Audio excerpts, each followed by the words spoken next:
अनेकांत अनेकांतवाद जैन दर्शन की रीढ़ है. अनेकांतवाद is a core theory and philosophy of Jainism. Jain धर्म तथा दर्शन में कई सिद्धांत हैं जो बहुत ही महत्वपूर्ण तथा उपयोगी है, किंतु उन सभी सिद्धांतों में अनेकांतवाद, स्यादवाद और न्यायवाद ये तीनों ऐसे सिद्धांत हैं जिनमें शेष सभी सिद्धांतों का अंतर्भाव लगभग हो ही जाता है.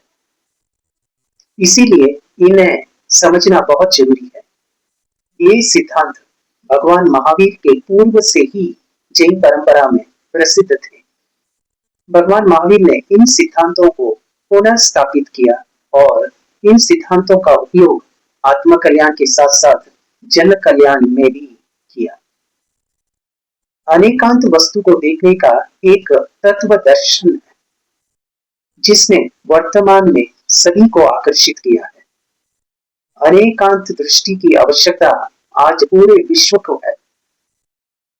यदि अनेकांत की शास्त्रीय परिभाषा की बात करें तो उसकी परिभाषा है कि एक ही वस्तु में वस्तुपने को प्रकट करने वाली तथा परस्पर दो विरोधी प्रतीत होने वाली शक्तियों का एक साथ प्रकाशित होना अनेकांतवाद कहलाता है. कहने का तात्पर्य यह है कि किसी भी वस्तु में मात्र एक धर्म ही नहीं होता है, उसमें अनंत धर्म होते हैं. अनंत धर्मों से युक्त वस्तु ही अनेकांत आत्मक कहलाती है. अनेकांत में अनेक और अंत ये दो शब्द हैं. अनेक का अर्थ स्पष्ट है, न एक अर्थात बहुत या अनंत. अंत का अर्थ होता है धर्म.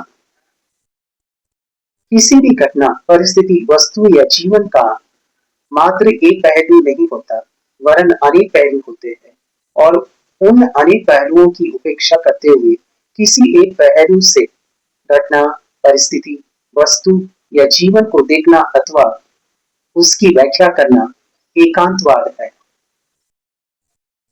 हम जब तक हर दृष्टि से किसी वस्तु की व्याख्या नहीं करेंगे तब तक उस वस्तु के सच्चे स्वरूप को नहीं समझ सकते. इसे एक उदाहरण से समझा जा सकता है. एक व्यक्ति है, वह भाई भी है, पिता भी है, पति भी है, पुत्र भी है, दामाद भी है, साला भी है. अब प्रश्न है कि एक व्यक्ति में इतने धर्म कैसे हैं?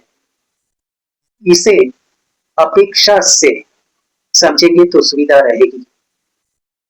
वह व्यक्ति अपने भाई की अपेक्षा भाई, बेटे की अपेक्षा पिता है, पत्नी की अपेक्षा पति, माता पिता की अपेक्षा पुत्र, सास ससुर की अपेक्षा दामाद तथा जीजा की अपेक्षा साला है.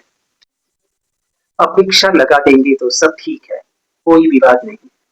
अब यहाँ हर व्यक्ति उसे सिर्फ अपने से संबंधी रिश्तों का ही नाम दे और अन्य से झगड़े तो उसका कोई औचित्य नहीं है. पत्नी कहे कि यह सिर्फ मेरा पति है और किसी का कुछ नहीं, तो यहाँ एकांतवाद हो जाएगा और विवाद जन्म लेंगे. यहाँ सभी उसे अपनी अपेक्षा रिश्तों को तो स्वीकारे, किंतु अन्य की उपेक्षा उसमें जो भ्राता, पिता, दामाद इत्यादि के धर्म विद्यमान है उसे नकारे नहीं, उसका भी अस्तित्व स्वीकारे, तभी वह दृष्टि अनेकांत कहलाएगी. बहुआयामी पदार्थों को जानने के लिए बहुआयामी दृष्टि तो रखनी ही पड़ेगी. विश्व शांति के लिए सह अस्तित्व का सिद्धांत बिना अनेकांत दर्शन के नहीं अपनाया जा सकता. आज परिवार में, समाज में, राष्ट्र और विश्व में जितने भी लड़ाई झगड़े चल रहे हैं वे वस्तु के सही समझ के अभाव में चल रहे हैं. इनमें से प्रत्येक हर घटना को मात्र अपनी दृष्टि से देखता है और उसे ही अंतिम और पूर्ण सत्य मानता है. बस संघर्ष यहीं से प्रारंभ होता है.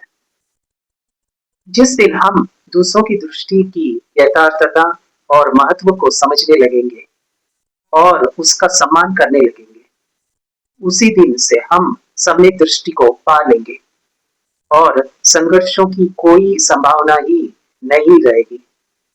किंतु ऐसा मानने और समझने के बाद भी हमारे आचरण में अनेकांत नहीं आ पाने के कारण ही समस्याएं यथावत बनी हुई है। अनेकांत एक दृष्टि में सत्य को एक स्थिर जड़ तथ्य न मानकर सापेक्ष तरल गतिशील वस्तु मानता है। ज्ञान के क्रमिक विकास के लिए यही एकमात्र गतिशील मार्ग है।